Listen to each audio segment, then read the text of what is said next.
So we're not going to completely bypass Chaotic's ghetto game night. But I mean, compared to everything else that was just going on, it was like, but y'all, I said it. I said it might have been Suki, but I was like, nah, that can't be Suki. That can't be Suki. Y'all, even though I was wrong, but I was right, but I was wrong, but I was right, but I was right, but I was wrong.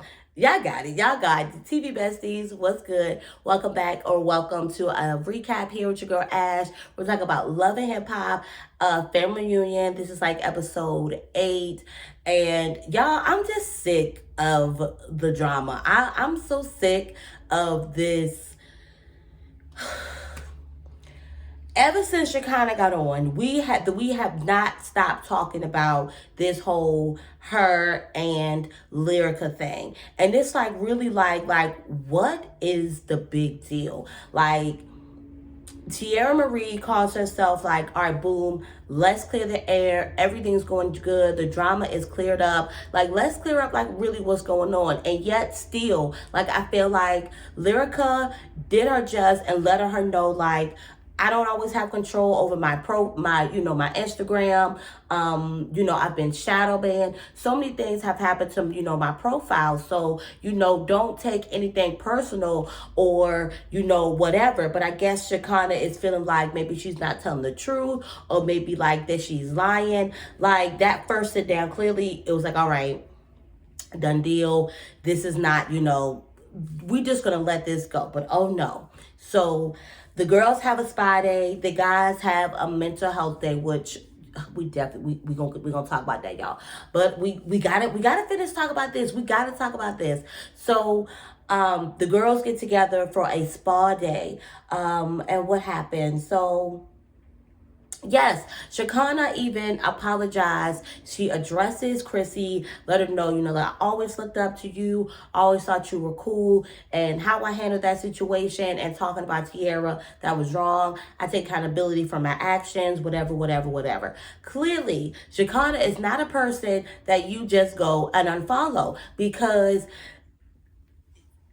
she clearly takes it such offensively, because if it's not that, it's given very much like you just hating on this girl at this point, because at this, like, what is the big deal? Like, what is the big deal? Because I'm really like not really getting the situation at hand yet again. So who was it? Two people tried to take up for Shekinah, and it was one, and that was where that was Scrap, and that was when I think it was like Scrap, it was Scrap, it was Chaotic, and it was one more guy. Yeah, it was Fresher, and they were sitting with Amada and Jen. They were just talking about like the girl drama, how basically after it's like one gets squashed, something else like comes up again, and that is like the definition of like girl drama. But you know what? I even beg to differ, because this TV stuff, this TV drama, be like it's way more extra,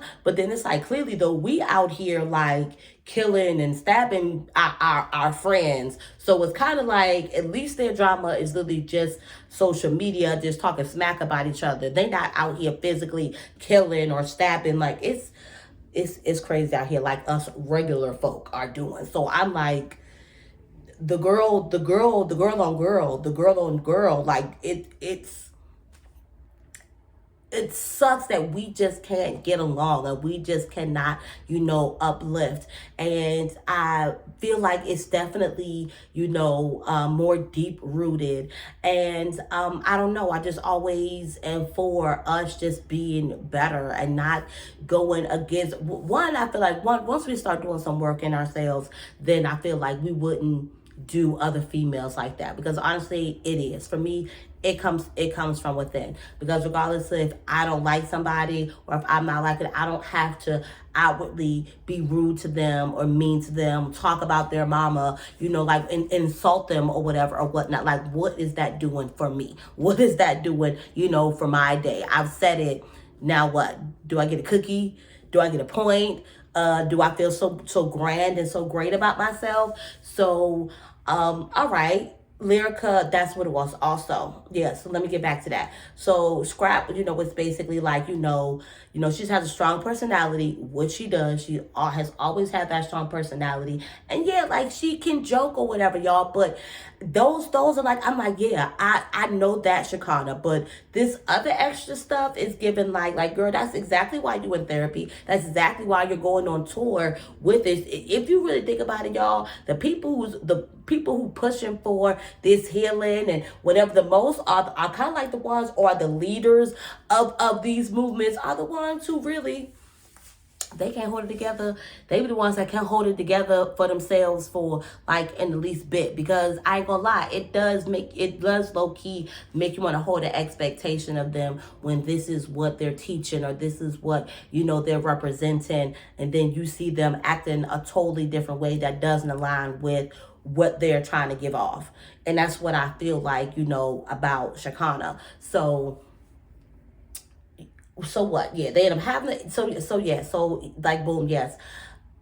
Scrap, she's just, big personality. You just I don't know how to take her. And then when Sugi came in, Sugi was talking about how they had a bond, and Shekinah had pulled Suki up when she had first was coming up and whatever. And so she wanted to be like, well, let's try to address this. And like, okay, we're clearing the air. We're figuring out what's been going on. We just figured out what the background was in regards to it. And then she's like, and this bitch still da da da da da da da.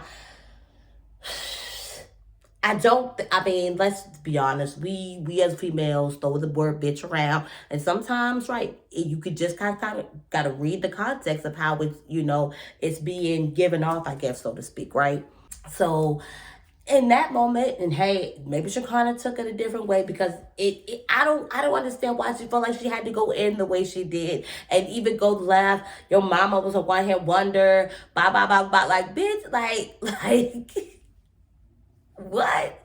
Like, what does that have to do with anything? Like, just why? Like, why are you so hurt? Why are you so bothered by this girl? Why are you letting this girl, like, get you all like this, that you gotta, like, disrespect her mom, and just, like, it's just doing too much. I'm tired of it. I'm so sick of it. Like, it's just, like, go home already, Shekinah. Like, you are the, like, or just let that be, y'all. Let's not try to fix that, because clearly it's not going to be fixed. It's going to be what it is. So I know I keep saying like, ain't Jim gonna show up? Ain't Jim gonna show up?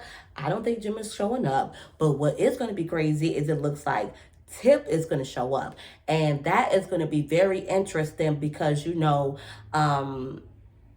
lot of gunplays, past is with Tip, and apparently even with the president and him expecting a baby with, his new lady.